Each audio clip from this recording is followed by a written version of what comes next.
जहाँ पे आपकी ज़िंदगी में संगीत आया, वो कौन सा समय था? एक दौर तो यही हो गया कि एक ऐसा मंच था जिस पे आप भी खड़े थे और मैं भी खड़ा था। बचपन में आप कैसे बच्चे थे? तो उस वक्त में क्या, मेरे जो दादाजी हैं वो मैजिशियन रह चुके हैं। देखो, बहुत बड़ी बात है कि म्यूजिक भी एम से शुरू होता और मैजिक भी एम से शुरू होता। यानी वो दुनिया देख के मैंने सोचा, यार मेरे को तो ये करना है, ये क्या कर रहा हूँ। मैंने कहा दादाजी मुझे ये करना है, ये कहाँ सिखाएंगे, कहाँ सीखा जाता है। फिर उनके ही दिल में आया कि यार बेटा आप रोज आते हो, क्या सीखना चाहते हो। तो गाना मुझे पहला दिया गया, अंग लग जा बालमा। ऐसे मेरी जर्नी वहाँ से म्यूजिकली शुरू हुई। इनके आवाज आप सीखने जा रहे थे, उनका क्या कोई ग्रुप था? सब पहचानने लगे कि अच्छा ये छोटा बच्चा है, इसका नाम बंटी है। वंदे मातरम गाना आया था A.R. रहमान साहब का, वो मैंने पहली बार उदयपुर में डिट्टो गाने की पूरी कोशिश की। A.R. रहमान साहब का गाना जो उन्होंने गाया बड़ा हिट हुआ, मेरे को भी उसी नाम से उदयपुर में जाना गया, बंटी वंदे मातरम। तो अपना जो संघर्ष वाला जीवन है वहीं से शुरू हो चुका था। आज तो म्यूजिक डायरेक्टर की उपाधि मिली है। बिल्कुल। तो बांसवाड़ा की ऐसी कोई गली मोहल्ला नहीं बचा जहाँ मैंने परफॉर्मेंस नहीं दिया। पहला कौन सा ग्रुप था जिससे आप जुड़े? क्योंकि कला को जब रास्ता मिलता है तो अवसर भी बहुत सारे मिलते हैं। मेरा आइडल सोनू निगम जी हैं और रहेंगे ताउम्र तक। ये जो सफर आपने शुरू किया ऑर्केस्ट्रा का, 2001 में मैं कूच कर गया, यहाँ से इंडिया छोड़ गया। वो 10 साल का रियाज आज राज कर रहा। मेला दिलों का आता है एक बार, आके चला जाता है।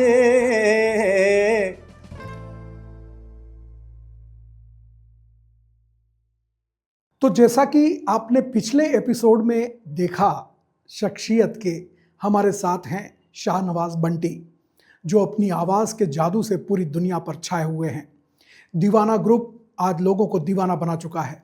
तो किस तरह से उन्होंने अपने बचपन से संगीत की शुरुआत की, जादू की दुनिया से संगीत की दुनिया में वे कैसे आए, फिर विदेश की यात्रा के बाद में फिर इंडिया में संघर्ष, और संघर्ष के बाद में प्रतियोगिताओं का सफ़र, और प्रतियोगिताओं के सफ़र में कैसे सफलता तक वो पहुँचे। तो वो पहुँच चुके हैं वॉइस ऑफ राजस्थान में, और वहाँ उनका पहला गाना कौन सा था, कैसे उन्होंने गाया और आगे उनका सफ़र कैसा हुआ, ये सारी इंटरेस्टिंग बातें आपको इस एपिसोड में पता चलेंगी। तो पूरे कार्यक्रम को देखिए और बने रहिए हमारे साथ, और ज़्यादा से ज़्यादा लोगों को शेयर करें, और अच्छा लगे तो हमारे चैनल को सब्सक्राइब करें। तो आइए चलते हैं बातचीत के इस दूसरे दौर में, शख्सियत के अंदर। देखा सामने सलीम मर्चेंट वहाँ के जजमेंट में आए थे, सलीम सुलेमान। मेरा नाम अनाउंस हुआ तो रविंद्र उपाध्याय अब तो बड़े सिंगर बन गए, वो वहाँ पे एज ए एंकर हैं। अच्छा। हाँ, वो अनाउंस कर रहे हैं कि आज हमारे बीच में दूल्हे मियां भी आए हैं अपनी दुल्हन के साथ। उदयपुर से कल ही परसों शादी हुई, आज इस मंच पे आ गए, तो हम दुल्हन को भी साथ बुलाएंगे। और दुल्हन को भी बुलाया गया स्टेज पे, मान सम्मान। मैंने कहा ठीक है यार, जीते हारे तो बात की बात है, पर मान सम्मान बीबी के सामने तो अच्छा रह गया। चलो अच्छी बात है, शादी का जश्न इतने बड़े मंच पे बन गया। तो सलीम सुलेमान सर के सामने जब मैंने ये गाना परफॉर्म किया तो उन्होंने बोला कि अच्छा, हुस्न पहाड़ों का गाना क्यों चूज किया। मैं कहा मुझे भी नहीं पता। क्या नहीं यार, आप हो चालाक। मैंने कहा सर कैसे? वो रिकॉर्डिंग आज भी है, यूट्यूब पर डाल रखी है मैंने कहा पता नहीं, मैं शुरू से माहौल देख के काम करता हूँ, इसलिए मुझे माहौल लगा। मैं शादी करके आया हूँ, अब हनीमून पे तो जा नहीं पाया, तो हुस्न पहाड़ों का यही कर लेते हैं जयपुर में। तो शायद वो जो थीम होती है वो मेरा साथ दिया करती है, क्योंकि माहौल में रमी भी चीज़ अच्छी लगती है कि हम बाहर से आए, अचानक से ठंडा पानी पियेंगे बीमार हो जाएंगे। लेकिन पहले से कार में एसी चल रहा है, ठंडे ही है, टेम्परेचर मेंटेन है, घर में आते ही ठंडा पानी पियेंगे तो आप माहौल में सेट रहोगे, बीमार भी नहीं होगे। सही बात। और सबको पसंद आओगे। तो म्यूजिक में मेरा शुरू से ऐसे ही रहा।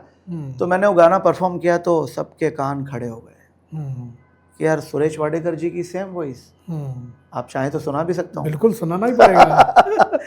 अब क्या होता है कि वो गाना जो गाया वो किस तरह का था, उन्होंने कहा गाई है, स्केल में उनको दे चुका था, जो एक अपना सुर होता है। बिल्कुल। हो हो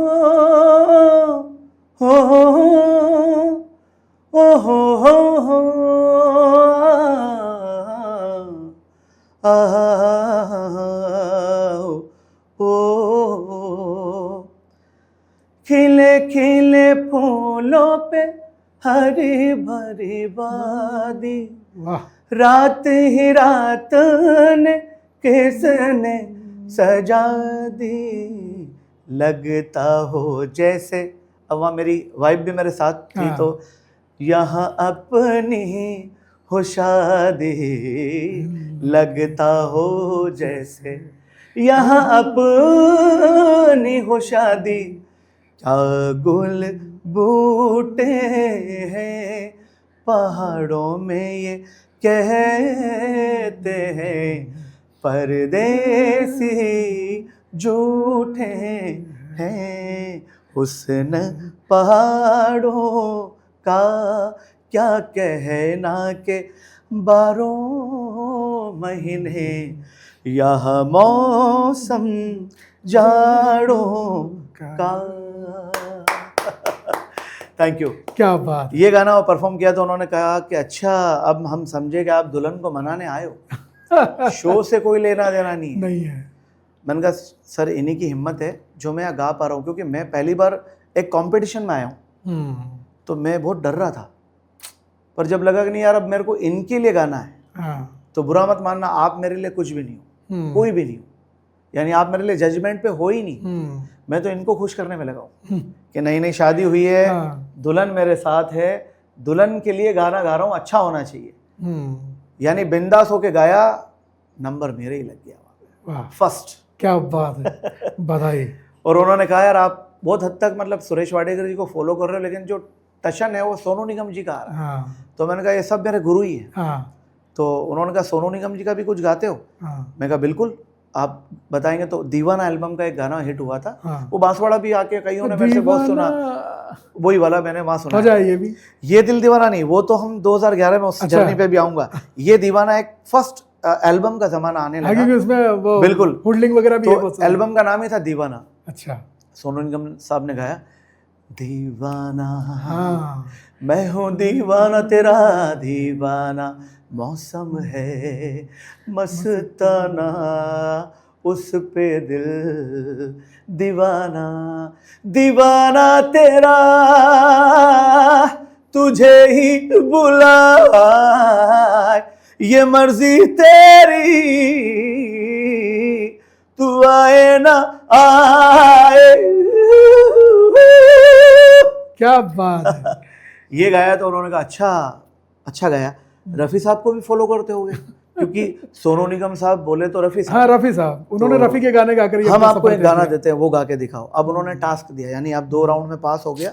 एक टास्क दिया कि हंसते जख्म का गाना है और नवीन निश्चल जी उसमें गाड़ी चला रहे हैं, पिक्चराइजेशन हुआ है, और गाने के बोले तुम जो मिल गए हो। मैंने कहा सर मैं तो वैसे ही मेरी दुल्हन के लिए गाना गा रहा हूँ, आपने फिर बोल दिया कि अब मौजू, यानी आपने माहौल क्रिएट कर दिया। मैंने कहा चालाक तो आप भी हैं सर, तुम जो मिल गए हो। तब सलीम सुलेमान भी नए आए थे, तो मेरे को इतना नहीं पता था कि बहुत बड़े म्यूजिक डायरेक्टर है। बिल्कुल ठीक है, आज के जज होंगे, क्योंकि मैं ऐसे कई सारे कंपटीशन में मैंने बताया कीबोर्ड बजा चुका हूँ, तो मुझे इतना फर्क नहीं था। मैंने कहा यार दुल्हन के लिए तो गाना पड़ेगा।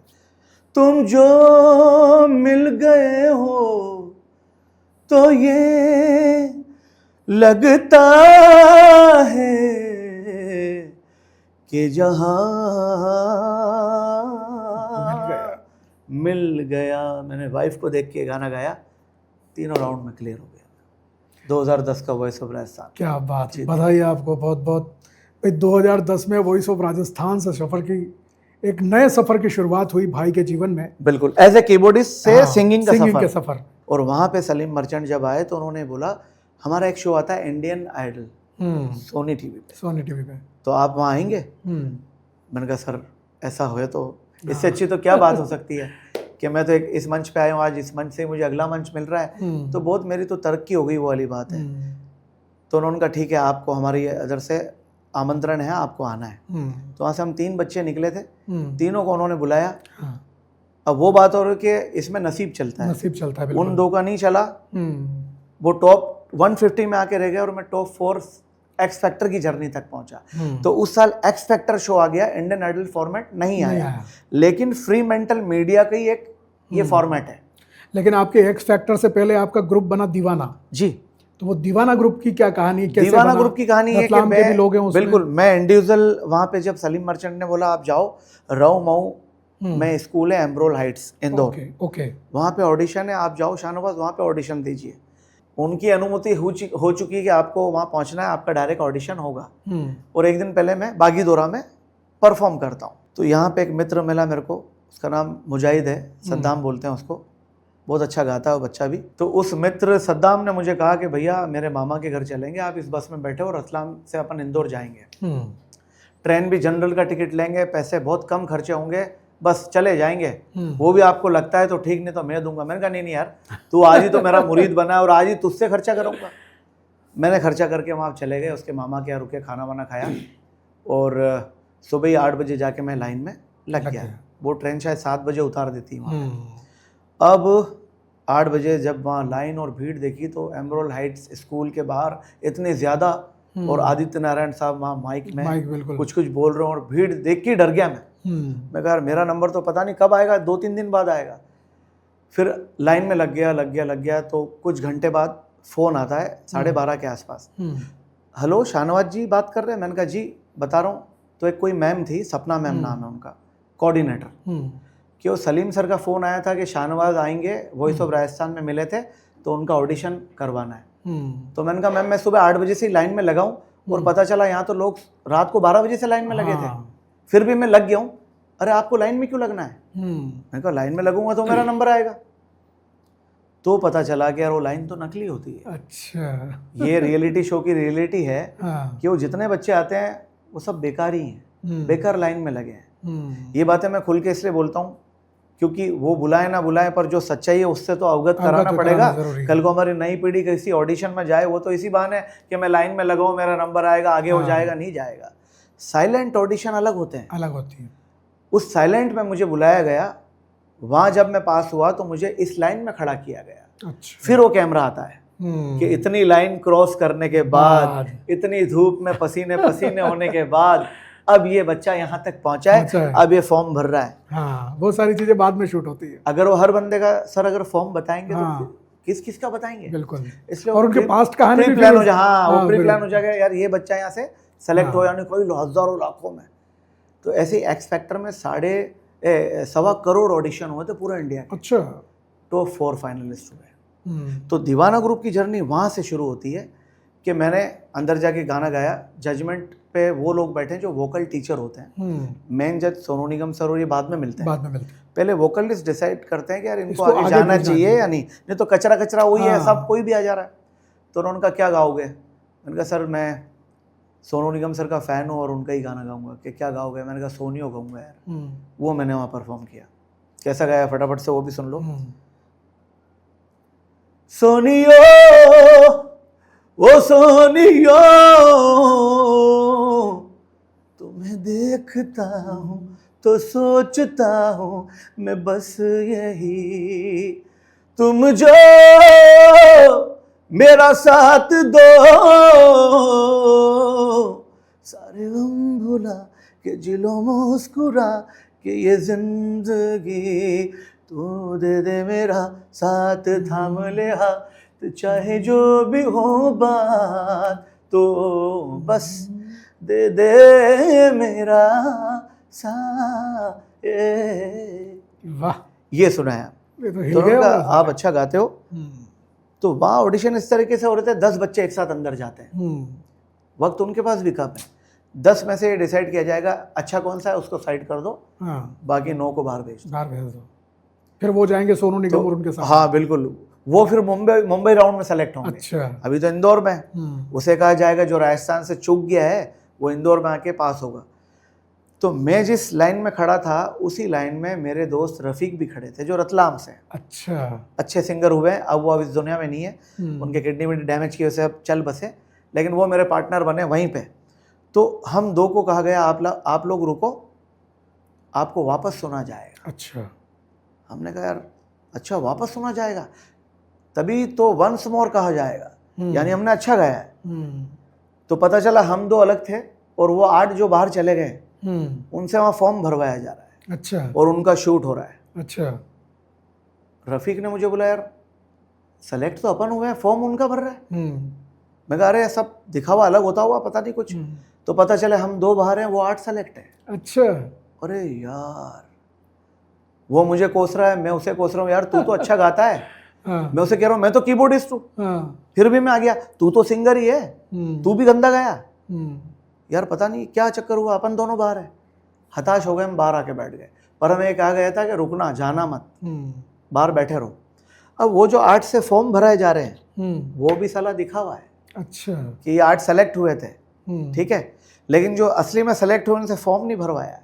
वो तो इस असमंजस में कि हमारा हुआ ही नहीं शायद, उनको टीवी पे नहीं दिखाएंगे, एंड तक छुपे हुए हैं। यानी जिन्हें दिखाया जाता है वो पहले ही बाहर हो जाते हैं। अपन नहीं कहते ये टॉप 50 में आया है, ये 150 में आया है, आलापकारी करते हुए बता रहे हैं, उसका ऐड आ रहा है, उसके घर की पिक्चर बता रहे हैं, वो पहले ही बाहर है। अच्छा, अब टॉप 12 में वही लोग जाएंगे जो अब तक दिखे ही नहीं है। तो हम उस लिस्ट में आ चुके थे। अच्छा, तो फिर हमारा ग्रुप बना। उसने कहा यार मैं यहाँ से हूँ, तू राजस्थान से, मैं MP से, एक ग्रुप ही बना लेते हैं, तू भी आधे लोग ला, आधे लोग मैं लाता हूँ।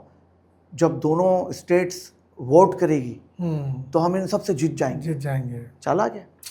मैं कहा बात तो सही कही यार, नहीं तो पता चल रहा मेरे तो उदयपुर के ढंग से लोग मुझे वोट नहीं करते हैं, पूरा राजस्थान कैसे करेगा। तो मैंने कहा ठीक है, MP और दोनों अपन मिलके ग्रुप बने। तो उसका नाम हमने दीवाना ग्रुप रखा। अच्छा, तो कुछ लोग हमारे उदयपुर के बच्चे थे, कुछ उसके रतलाम के थे, मिलके हमने 7 लोगों ने ग्रुप बनाया। तो एक्स फैक्टर का मंच मुंबई में पहली बार कब देखा? उसी के बाद जब फर्स्ट राउंड हमारा मुंबई राउंड था, थिएटर राउंड बोलते हैं उसको, वहाँ गए तो रिलायंस वर्क मीडिया स्टेशन है गोरेगांव ईस्ट में, RML कॉलोनी उसकी जगह है। तो बहुत अच्छा, एक बहुत बड़ा स्टूडियो मैंने पहली बार देखा, जो बहुत सारे ब्लैकिश कर्टन्स डले हैं और लाइटिंग, जोरदार लाइटिंग है। वहाँ पता चला सोनू निगम साहब आ चुके हैं और बाहर लैंड रोवर में आए वो। तो मैंने कहा पहले उनसे बाद में मिलेंगे, उनकी गाड़ी को चूमना है यार। वहाँ बाहर जाता हूँ, उनकी गाड़ी को पप्पियाँ लगा रहा हूँ, तो उनका जो ड्राइवर था वो कह रहा अरे सर आप दूर रहो। मैं कहा एक पप्पी लेते, एक फोटो पप्पी ले रहा हूँ कि सोनू निगम सर की गाड़ी है यार, उन्हें तो देखा भी नहीं है। फिर अंदर गए, जब उनको पहली बार देखा तो बस वहाँ से शायद जितनी धुजन थी वो खत्म होने लगी, क्योंकि बड़े बड़े दिग्गज के सामने अब अपन परफॉर्म करने वाले हैं, ऐसे ऐसे लोग अपनों को सुनेंगे, झेलेंगे, अपन हैं ही क्या। बस वो पहला दिन है, वहाँ से जितनी धुजन होनी थी हो गई। और हमने पहले परफॉर्म की थी हाजी अली कवाली, हाजी अली सूफी। तो वो एक्चुअल में क्या होता है, जब आप पहली फुर्सत में पहले बार में जो आपकी परफॉर्मेंस होती है उससे ही आपका अंदाज़ा वो लोग लगा लेते हैं ये वो ऐसा ग्रुप है, ये वर्सेटाइल ग्रुप है, ये वेस्टर्न ग्रुप है। तो उनको लगा हम कव्वाल हैं, हम कव्वाली गा रहे हैं, जबकि हमारे हम अभी कव्वाली गाएंगे, बाद में गाना गाएंगे, फिर कभी भजन गाएंगे, यानी वर्सेटाइलिटी है। उन्होंने एक टैग लगा दिया सूफी ग्रुप, दीवाना ग्रुप, वो आज भी लगा। सूफी दीवाना, बिल्कुल सूफी दीवाना बैंड। तो हाजी अली ए रहमान साहब की वो कव्वाली हमने वहाँ परफॉर्म की थी। हाजी अली पिया, हाजी अली पिया, हाजी अली पिया हो तुम समंदर के धनी, बाबा हाजी अली, बाबा हाजी अली है तुम्हारा दर दर मुस्तफा गर मुर्तजा बाबा, पिया हाजी अली, ये गाया था हमने। तो फिर कितने महीने का रहा ये आपका एक्स फैक्टर का सफर? उन्होंने कहा सब आप गुणीजन लगते हो, सीखे पढ़े लगते हो सोनू निगम सर, तो जो बातों का अंदाज है। मैंने कहा मेरा आइडल है, अभी देखो उनकी तरह ही बात करूंगा मैं। आप सभी बहुत गुणीजन लगते हैं, मेरी ओर से आप सभी का आना लिखा है, मोस्ट वेलकम। तो मैं नकल भी कर लेता हूँ, वो भी मिमिक्री रहे। तो हमारा पहला एंट्रेंस वहाँ हो गया।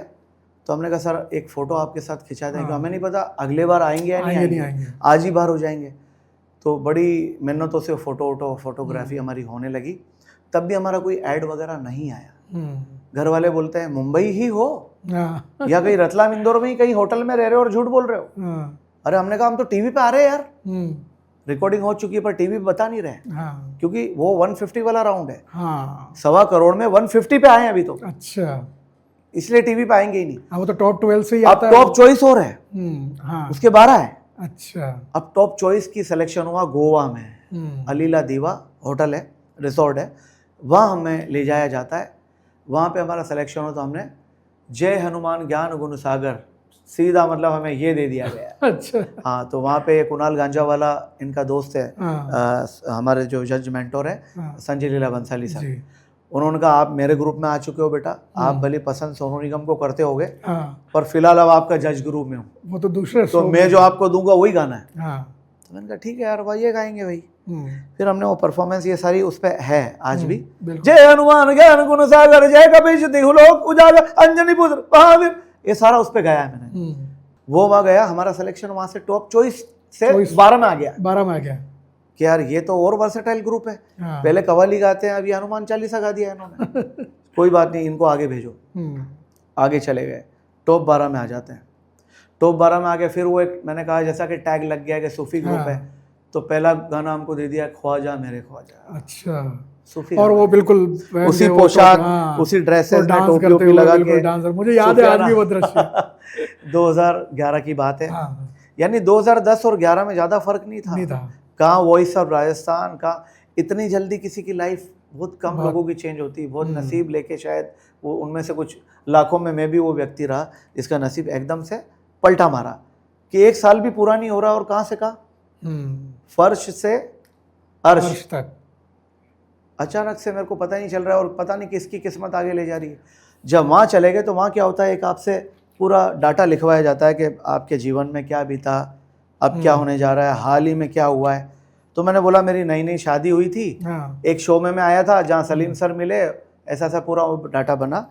अच्छा, और क्या है कि बस अब 9 महीने होने वाले हैं तो बीवी भी पेट से है, डिलीवरी कभी भी हो सकती है। ये उनको एक मैटर मिल गया। तो रियलिटी शो में यही चीजें होती है, स्टोरी। वहाँ कोई किसी का रिश्तेदार नहीं होता कि कोई कह के अपना बताएगा, वो स्टोरी उन्हें मिली। उन्होंने कहा नहीं यार, जब बच्चा बच्ची हो जाएगा तो जाके हम शूट भी करेंगे, इस लड़के के बारे में बताएंगे। तो जो 7 लोगों का दीवाना ग्रुप है, उस 7 लोगों में फिर हाईलाइट्स मिलती किसको, मुझको। बाकी क्या भीड़ की तरह ही होता ग्रुप। तो किसी को याद थोड़ी रहता यार इसमें गाने वाला कौन है, सभी गा रहे हैं।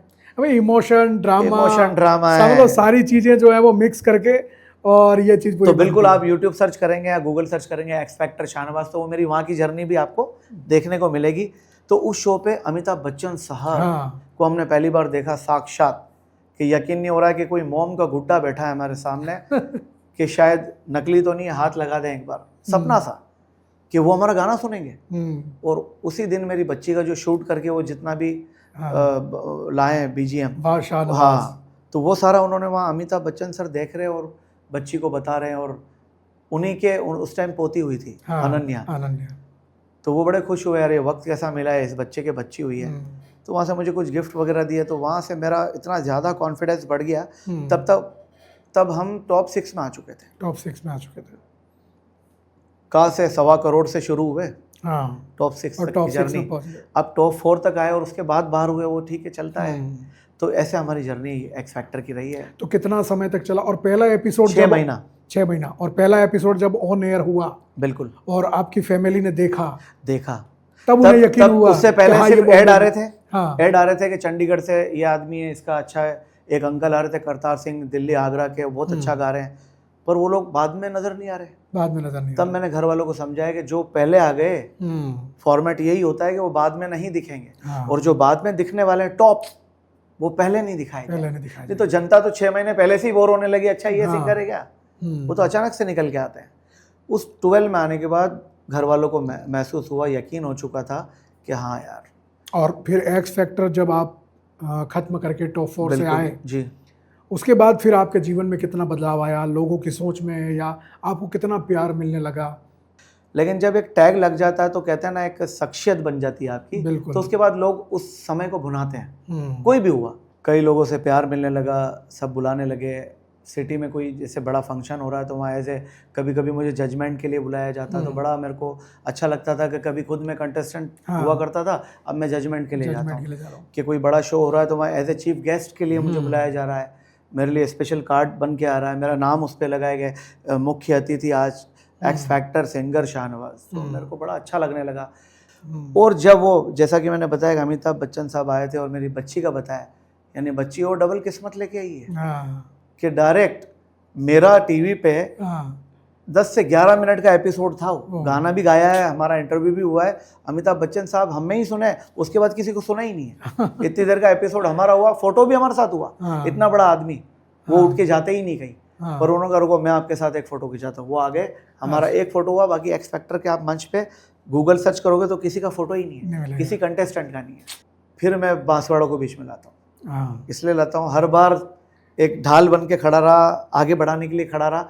यहीं से मुझे मिले हिमांशु भट्ट भैया, जिन्होंने 5 मूवी लिखी, 5 मूवी का म्यूज़िक देने का सौभाग्य मुझे प्राप्त हुआ और वो इंटरनेशनल फेस्टिवल में सम्मिलित हुई और 18 इंटरनेशनल अवार्ड लगे। 5 पिक्चर ही सम्मिलित हो गई, ये कितनी बड़ी बात है। वो बात हो रही है कि आज हमारे वो हिमांशु भैया बांसवाड़ा के जो हैं वो हमारे बीच नहीं रहे। जब उनको प्रसिद्धि मिलने वाली थी उस समय में वो हमारा साथ छोड़ के चले गए। तो ये बंटी से शाहनवाज बनना जी, फिर शाहनवाज बंटी से एक्स फैक्टर शाहनवाज बनना जी, और फिर x factor Bunty x factor Shahnawaz के नाम से पूरी दुनिया में जाना जाना। 1000 से ज़्यादा आप शो कर चुके हैं। बिल्कुल। 100 से ज़्यादा आपको कई तरह के अवार्ड मिल चुके हैं। जी बिल्कुल बिल्कुल। कई मूवीज़ में आप संगीत दे चुके हैं। जी बिल्कुल। और अब क्या है आगे का सपना आपका, क्या करने की इच्छा है? आगे की सर यही प्लानिंग है। अब मैं म्यूज़िक डायरेक्टर का जैसे मेरे टैग लग गया है, तो मैं भी और चाहता हूँ कि सामाजिक मुद्दों पे कुछ और फिल्में बने। जैसे हमने बीच में एक हिमांशु भैया ने माँ की सौगंध बनाई थी। तो ये सारी चीज़ें आप कर रहे हैं और इतना आपने अपने जीवन में अचीव किया, इतना संघर्ष भी किया। अब इस संघर्ष के माध्यम से जो आपने सीखा है, तो आज की जो जनरेशन है जो इस संगीत की दुनिया में आना चाहती है जी, या जो सिंगर बनना चाहते हैं या म्यूजिशियन बनना चाहते हैं, तो उनको क्या सबक देना चाहेंगे? एक आखिरी सवाल आपसे। बिल्कुल, नई जनरेशन को मेरा यही कहना है कि अगर वो म्यूज़िक फील्ड में जुड़ते हैं या आगे जाने की रखते हैं रुचि, तो उनको भी हरफन मौला ही बनना चाहिए। अगर कोई सोचता मेरा एक गुरु है कि फलाने पंडित या फलाने खान साहब से मैंने सीखा है, कान को हाथ लगाएंगे, बिल्कुल लगाना भी चाहिए। उनसे सीखा है, उनका नाम ले नहीं सकते अपने मुंह से, लेकिन एक पद्धति वाला आगे नहीं बढ़ सकता है। अब ज़माना चेंज हो गया है, यानी जहाँ जो देखो उसे गुरु बना लो, तो आगे बढ़ना सरल हो जाएगा। ये सारी चीज़ें आज हमने शाहनवाज भाई से बात की, इन्होंने अभी देशभक्ति की, सैनिक की बात की। तो अब जब हम आखिर में हैं तो इनका वंदे मातरम सुने बिना हम इस कार्यक्रम को ख़त्म नहीं कर सकते। बिल्कुल। तो मैं चाहूँगा कि वंदे मातरम से ही इस कार्यक्रम को ख़त्म किया जाए। बिल्कुल बिल्कुल जी। वंदे मातरम, वंदे मातरम, यहाँ वहाँ सारा जग देख लिया है, तब भी तेरे जैसा कोई नहीं है। 80 नहीं 100 दिन दुनिया घुमा हूँ, महका है तेरे जैसा कोई नहीं। मैं गया जहाँ भी बस तेरी याद थी, जो मेरे साथ थी मुझको तड़पाती रुलाती। सबसे प्यारी तेरी सूरत, प्यार है बस तेरा प्यारी। माँ तुझे सलाम, माँ तुझे सलाम। वंदे मातरम, वंदे वंदे वंदे मातरम, वंदे मातरम। तो आज बंटी भाई से बात करके आनंद आ गया और आपके कहानी से हमने इसलिए जानी इनकी पूरी कहानी, ताकि जो आने वाली पीढ़ी है, जो युवा पीढ़ी है, वो जो संगीत के क्षेत्र में आना चाहते हैं वो समझें, सीखें कि संगीत के क्षेत्र में आना और सिर्फ गॉडफादर होने से कुछ नहीं होगा। आपका अपना रियाज और अपनी शख्सियत क्या है, आप कितने हुनरमंद हैं, ये भी बहुत ज़रूरी है। क्योंकि सीखना और ख़ुद को तराशना बहुत ज़रूरी होता है। खान से निकला हुआ हीरा एक अनगढ़ पत्थर की तरह होता है, लेकिन जब वो जौहरी के हाथ में आता है और उसे गढ़ा जाता है, तब जाकर के वो अंगूठी में लगता है और वो लाखों करोड़ों रुपए की कीमत बनाता है। आज हमने बहुत दिल खोल करके बातें की, बहुत दिल खोल करके कई बातें हमारे सामने आई और इन बातों ने आपको भी जो है वो कुछ सिखाया होगा, कुछ मनोरंजन किया होगा। और आपकी आवाज़ का जादू तो सबने देख ही लिया। तो आपको ये कार्यक्रम कैसा लगा हमें ज़रूर बताएं। हमारे यूट्यूब चैनल, इंस्टाग्राम, एक्स और फेसबुक पर आप ये कार्यक्रम देख सकते हैं। BBC राजस्थान चैनल को ज़्यादा से ज़्यादा सब्सक्राइब करें। कार्यक्रम अच्छा लगे तो आप कमेंट करके ज़रूर बताएं और हमें हमारे मोबाइल नंबर 9414102499 पर भी आप अपने विचार भेज सकते हैं। फिर मिलेंगे किसी और शख्सियत के साथ में, जानेंगे उनके जीवन की कहानी और क्या सीख सकते हैं उनके जीवन से, ये भी जानेंगे। तब तक दीजिए मुझे इजाज़त, फिर मिलेंगे। और आपका एक बार फिर शुक्रिया, आप हमारे कार्यक्रम पे आए और अपना जो है वो दिल खोल करके बात। जय हिंद, जय भारत, धन्यवाद।